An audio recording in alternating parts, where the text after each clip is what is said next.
Students, आज हम पढ़ेंगे मैकेनिकल एंड केमिकल डाइजेशन के बारे में। सबसे पहले हम देख लेते हैं कि डाइजेशन क्या है। डाइजेशन जो है ये वो प्रोसेस है जिसके जरिए जो भी हम फूड खाते हैं उसकी ब्रेकडाउन होती है। और ब्रेकडाउन किस तरह से होती है? वो जो फूड होता है वो एक लार्ज मॉलिक्यूल की सूरत में होता है और ब्रेकडाउन के बाद उसे स्मॉल मॉलिक्यूल्स में कन्वर्ट कर दिया जाता है। अब ये जो उसे लार्ज मॉलिक्यूल से स्मॉल मॉलिक्यूल्स में कन्वर्ट कर दिया जाता है, इसके दो तरीके हैं। एक तो है मैकेनिकल तरीका जिसे कहा जाता है मैकेनिकल डाइजेशन, और एक है केमिकल डाइजेशन। यहाँ पे आप अपने सामने इस डायग्राम में देख सकते हैं कि ये आपको बर्गर दिखाया गया है। बर्गर क्या है? एक फूड है जो कि आप खाते हैं। अब ये जो बर्गर है इसकी दो तरीके से डाइजेशन होती है, इसकी ब्रेकडाउन दो तरीके से हो सकती है। एक तो क्या है कि आप इसका फिजिकल तरीका है यानी कि मैकेनिकल तरीका है कि यहाँ पे आप देख सकते हैं कि ये इसके पीसेस हो गए हैं और ये लार्ज मॉलिक्यूल से स्मॉल मॉलिक्यूल में कन्वर्ट हो गया है। और दूसरा क्या तरीका है? दूसरा है केमिकल तरीका। और केमिकल डाइजेशन में क्या होता है कि मुख्तलिफ किस्म के एंजाइम्स पार्टिसिपेट करते हैं और एंजाइम्स क्या करते हैं? एंजाइम्स तोड़ देते हैं इस बड़े मॉलिक्यूल को, और बड़े मॉलिक्यूल को तोड़ने के बाद वो छोटे छोटे मॉलिक्यूल्स में उसको कन्वर्ट कर देते हैं। सबसे पहले अगर हम बात कर लें मैकेनिकल डाइजेशन की, तो यहाँ पे हम अपने सामने देख सकते हैं, यहाँ पे मैकेनिकल डाइजेशन दिखाई गई है।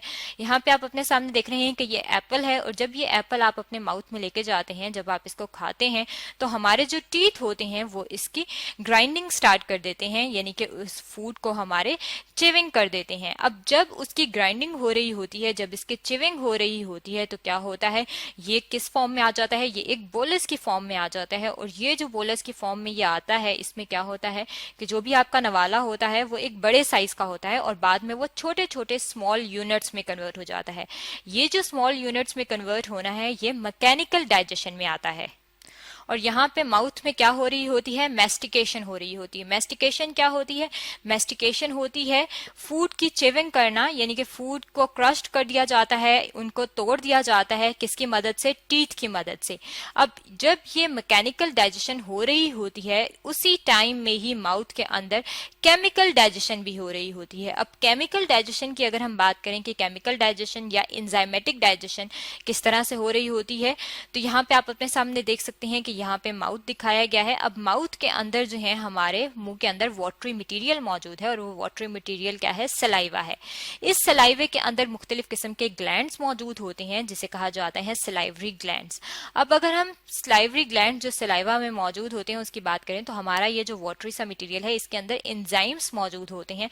और एंजाइम्स क्या करते हैं? एंजाइम्स ऐसे मॉलिक्यूल होते हैं जो कि प्रोसेस को तेज करते हैं। और यहाँ पे कौन सा प्रोसेस हो रहा है? यहाँ पे डाइजेशन का प्रोसेस हो रहा है, तो ये एंजाइम डाइजेशन के प्रोसेस को तेज कर देंगे।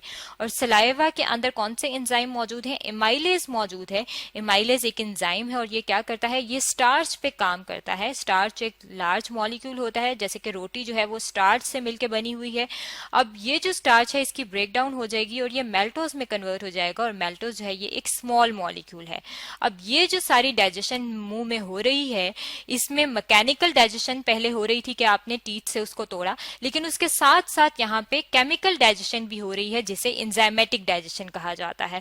इसके साथ साथ अगर हम और बात करें कि जब माउथ से खुराक जो है वो नीचे आती है, बाकी डाइजेस्टिव सिस्टम में आती है, तो सबसे पहले हम बात कर लेते हैं स्टमक की।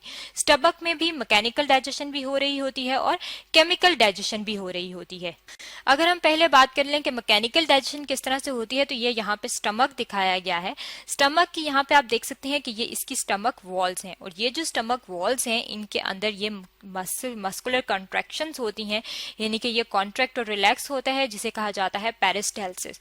और इस पेरिस्टाल्सिस की वजह से फूड जो है उसके अंदर डाइजेशन होती है, और ये डाइजेशन मैकेनिकल डाइजेशन होती है। अब अगर हम इसी स्टमक के अंदर केमिकल डाइजेशन की बात कर लें, तो केमिकल डाइजेशन यहाँ पे किस तरह से होती है कि अगर हम अंडा खाएं तो एग जो है उसके अंदर प्रोटीन्स मौजूद होती हैं, और उन प्रोटीन की डाइजेशन स्टमक में होती है। और वो किस तरह से होती है कि इसके अंदर जो है वो एसिड मौजूद होता है स्टमक में, और एसिड कौन सा है? एसिड है हाइड्रोक्लोरिक एसिड यानी कि HCl।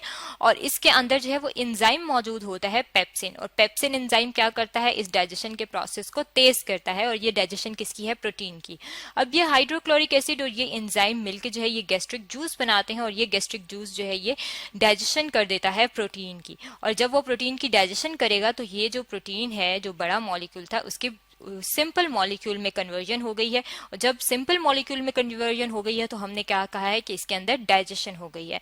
इसका मतलब है कि अगर बेशक माउथ की बात हो या स्टमक की बात हो, जहां जहां डाइजेशन हो रही है, बहुत सारे पार्ट्स ऐसे हैं डाइजेस्टिव सिस्टम के जिसके अंदर मैकेनिकल डाइजेशन भी साथ साथ होती है जो कि फिजिकल डाइजेशन है, और केमिकल डाइजेशन भी साथ साथ होती है जो कि एंजाइमेटिक डाइजेशन है। ये तो था केमिकल एंड मैकेनिकल डाइजेशन के बारे में जो कि आज हमने स्टडी किया है।